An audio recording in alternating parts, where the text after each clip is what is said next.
Good morning, crime community. I'm here to continue to read about Elizabeth Barrett Browning. This is called How Not to Belong. And ankle deep in English grass I leaped and clapped my hands and called all very fair.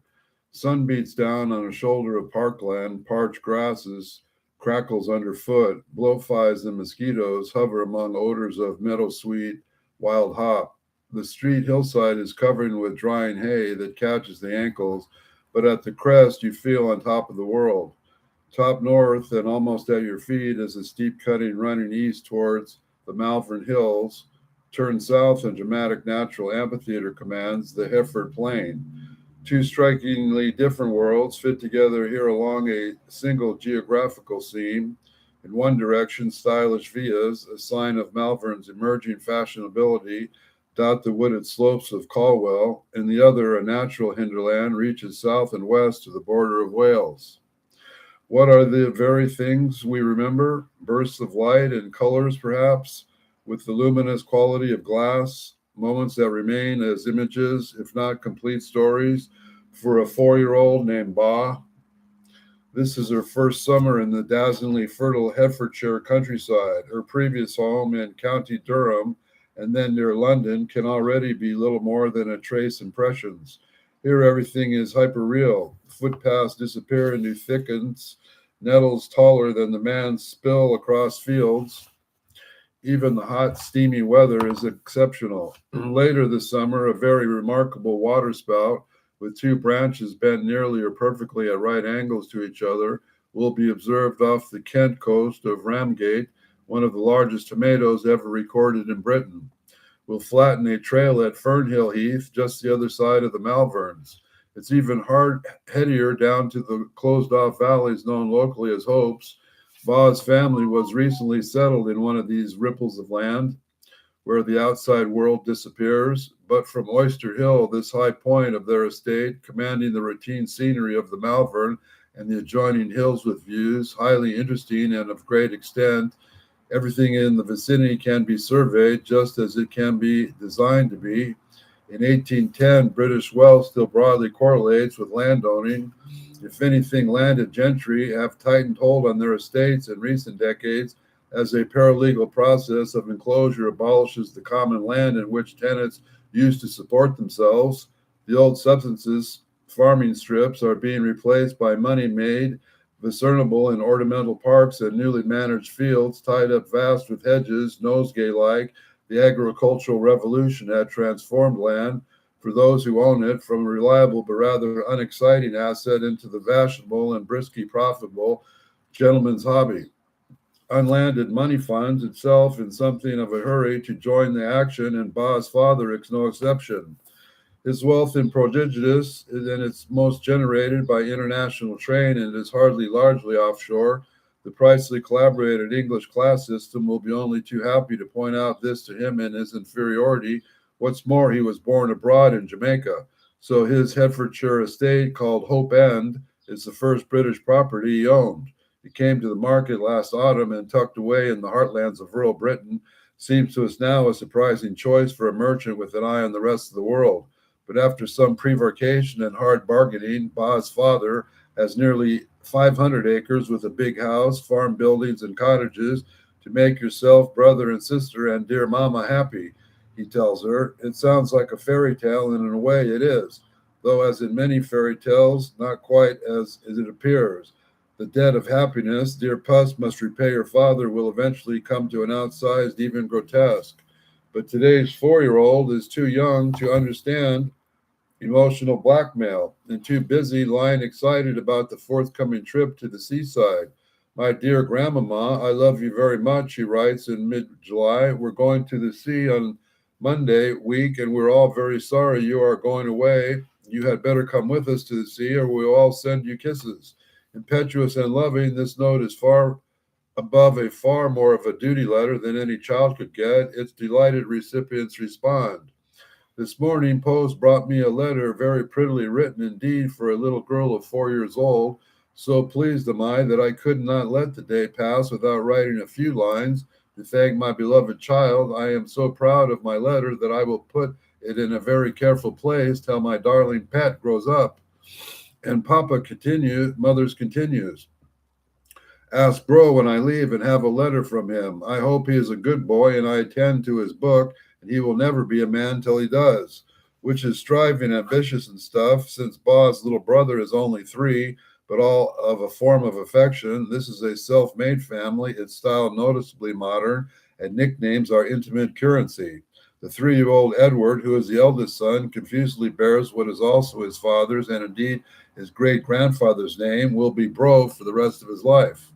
Ba was christened Elizabeth as Grandmama, whose own nickname is Bessie.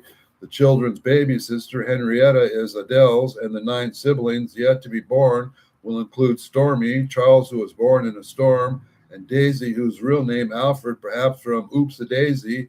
In their parents' generation, Papa's sister Sarah, dead at 12, remains forever Pinky, while on her mother's side, unmarried, Aunt Arabella is Bummy. It's all mortar for the life being built at Hope End. We get a first glimpse of Ba's new home in his letter her father sends to her. This morning we again went to Hope End and completed our tour of it. Besides looking through the center of the estate and examining the cottages, we shall go tomorrow and inspect the timber, and the more I see of the property, the more I like it. There is no fruit whatever this year in the garden. We should be fortunate enough to be here next year. No doubt we shall have abundance.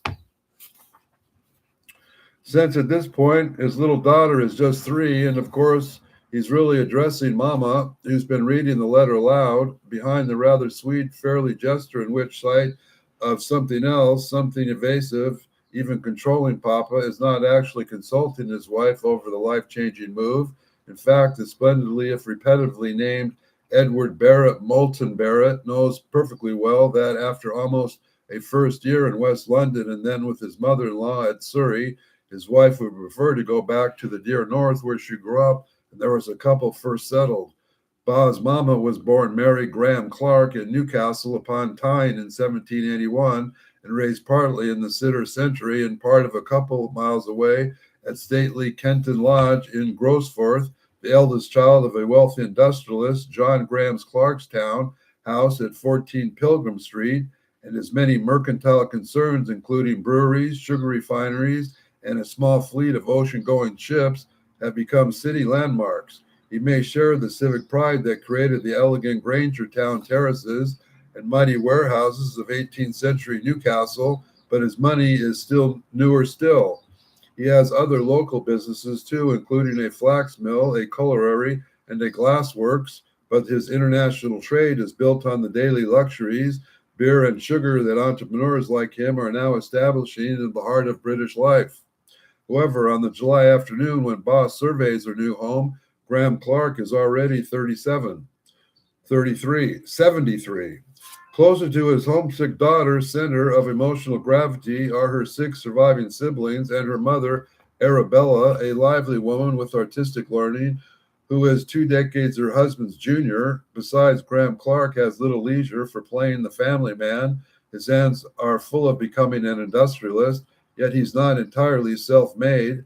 Part of his wealth comes from his wife's dowry and inheritance, and in the 20s he made an equally advantageous first marriage. Only recently arrived in the city, he married a wealthy widow named Elizabeth Rutter, at a stroke acquiring her late husband's highly successful brewing business and effectively marrying into her in-laws, highly respected in Newcastle for decades, and perhaps the key legacy of one of the received a quarter century ago, when at age of 50, plain John Graham found himself able, by dint, to take a double-barrel Clark and inherit from an uncle who wanted his name to continue with his money.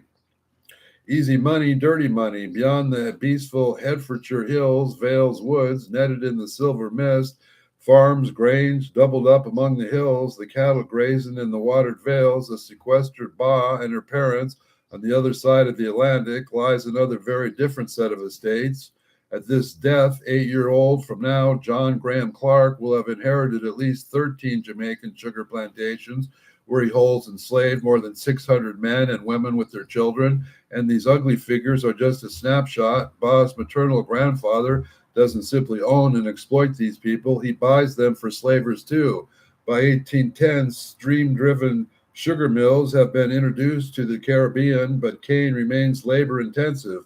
It takes around 350 man hours and over 30 bullock pair hours to plant a single hectare and 990 man hours to harvest one tonne. People are worked to death on the Jamaican plantations, and in the dark arithmetic of slavers must be replaced. It's true that by the time Ba arrives at Hope End, Britain has passed the Abolition of the Slave Trade Act in 1807, but in practice, the slave trade won't be stamped out into the Caribbean until 1811. Nothing migrates her grandfather's capability. A strategic, hard-headed ex-military man from East Yorkshire, Graham Clark was neither young nor unworldly by the time he acquired his Jamaican estates. A single visit to the island in early 1790s consolidated relationships with the other families but produced no gesture of remission on commission of the enslaved labor, for 19th century commercial ambition is shameless. Enormous wealth is already being generated for the British industrialists, even who own no slaves and pillage no colonies, but indentured and child labor in factories, mills, and mines. Unlike plantation slavery, this onshore exploitation offers no fig leaf of invincibility to those who profit from it. Conditions of local factories and mills like the ones Graham Clark owns are starkly visible, yet they persist. Seamen, including his own crews, routinely brave danger, flogging, and near starvation, even though the Tyne dockside, where they tie up, runs right to the city center. In 1810, this is still small enough for rich and poor to live within sight, sound, and smell of each other. Even the vertical slums around Blackgate are less than half a mile from Graham Clark's Pilgrim Home Street. It is in this brutally dissenting area that the businesses like his are beginning to flex global muscle.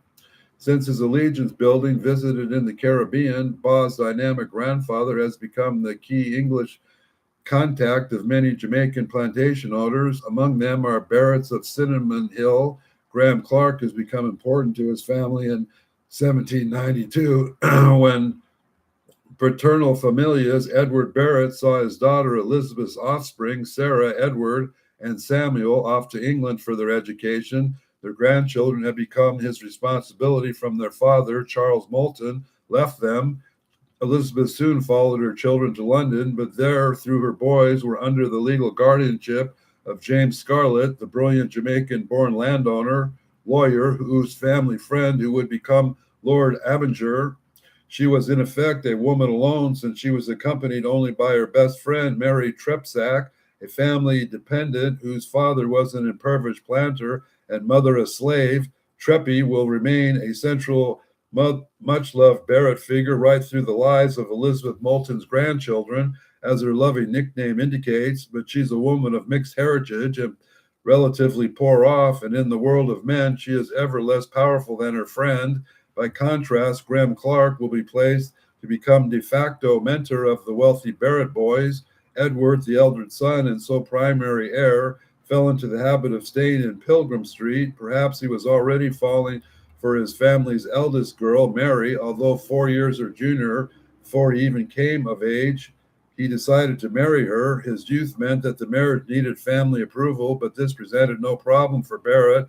Wealthy represented a dynamic opportunity for Graham Clark. Indeed, in the lights, Mary appears to bite like a honey trap set for a young fatherless heir. Whatever the case, Edward Barrett Moulton Barrett soon proved himself no pushover, realizing his new father-in-law had stopped paying for his sugar received from the Barrett plantation. In November 1807, he instructed Philip Scarlett, his attorney and brother of the actual legal guardian, to refuse Graham Clark further shipments. He has not, for the last 20 years, settled our account. It is an unpleasant business and has given me great uneasiness, but it is of a duty I owe to myself. Do not wish this to be known. A particularly intimate trust in a man who must have been a kind of father figure to the youth, who have been broken, and with perhaps some vital faith in human nature. Just 3 months later, the 20-year-old gave his County Durham landlord notice and moved his new family to the end of England. I do not wish this to be known. It is possible that this delicacy means that Mary has no idea why her husband moved abruptly south, but she seems to have been raised biddable. It shows as she grows up, Bob will find her mother's apparent submissiveness infuriating, and even in maturity, she'll give no sign of understanding that it might have been strategic, recalling the only something that sounds like passive aggression, a sweet, gentle nature which the thunder a little turned from its sweetness, and when it turns milk, one of the women who never can resist, but in submitting and bowing on themselves, make a mark, a plate within, a sign of suffering, and certain that no feminine sweetness forms part of her own character. How ironic that by the time she writes this, she'll be making similar displays of traceability herself. But perhaps other mothers are the people we least understand least. Mary Moulton Barrett is, in fact, a strong woman, physically able to bear 12 children and determined against the tide of the times to ensure the intellectual development of her eldest daughter, and indeed all her brood. Yet maybe it is a tendency to yield what causes her to appear sanguine about slavery, gossiping that I rejoice to hear that Mrs. T has had a letter from James giving in an excellent account of himself, of his crops, and his happiness in the plantation at Mount Serrat, and this a domestic survival technique in an era when women face economic and so physical destruction if they cease to comply with their menfolk. And what is it is, can there be a sliding scale for complicity? In 1810, more than 10% of the wealthy Britons were profiting from slavery, money that will never return to the enslaved people who created it, but remains in the British economy for the 21st century. Over 2 centuries on the murky waters of the Atlantic, slave trade lap up all our feet, whether it as deficit or profit. Even 4-year-old Bob is implicated that many hilltops where we could imagine her by now be sitting down. She doesn't know it yet, but she does absorb the lesson of the surrounding inequality. Half a century from now, she'll indict the false promise of rural beauty created by exploitation and cottage gardens smelling elsewhere, confused with the smell of orchids. See, said I, who says there's nothing for the poor and vile, save poverty and wickedness? Behold, but we call things good and fair, and evil is upon us while we speak. Well, we shall leave it here for another day, since we're going to get into the life of Hope End, of Boz growing up in Hope Friend, England, and we'll leave this lesson for another day. Again, we pray for peace in America, because these are the revolutionaries and people that started our rights in America. All the revolutionaries from England, all the poets, and especially the women who stood up and began to speak and write poetry that gave us our rights in America from England.